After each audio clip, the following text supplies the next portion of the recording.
அண்ணாமலைக்கு காமராஜரை பற்றி என்ன தெரியும்? அவருக்கு காமராஜை பற்றியும் தெரியாது, பெரியாரை பற்றியும் தெரியாது, அண்ணாவை பற்றியும் தெரியாது, எம்ஜிஆரை பற்றியும் தெரியாது, ஜெயலலிதாவை பற்றியும் தெரியாது. ஆகவே அண்ணாமலை தனக்கு தெரியாதவர்களை பற்றி பேசக்கூடாது என்று சொல்கின்றேன்.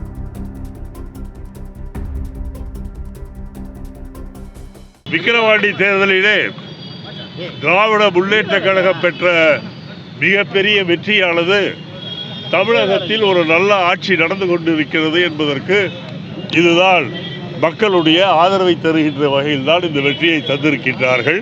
அது மட்டுமல்ல, அகில இந்திய அளவில் கிட்டத்தட்ட 13 இடங்களில் இந்திய கூட்டணி போட்டியிட்டதில் 11 இடங்களிலும் ஒரு சுயேட்சையிலும் காங்கிரஸும் அதன் கூட்டணிகளும் வெற்றி பெற்றிருக்கின்றன.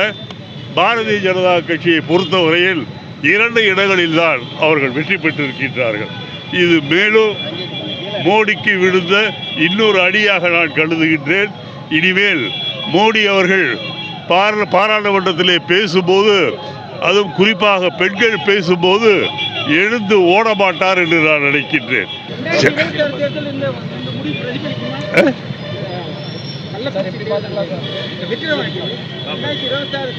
கண்டிப்பாக பிரதிபலிக்கும் என்பது மட்டுமல்ல, 26 மிகப்பெரிய வெற்றியை திராவிட முன்னேற்ற கழகம் பெரும். எதிர்த்து நிற்கின்ற அத்தனை கட்சிகளுக்கும் டெபாசிட் போகும்.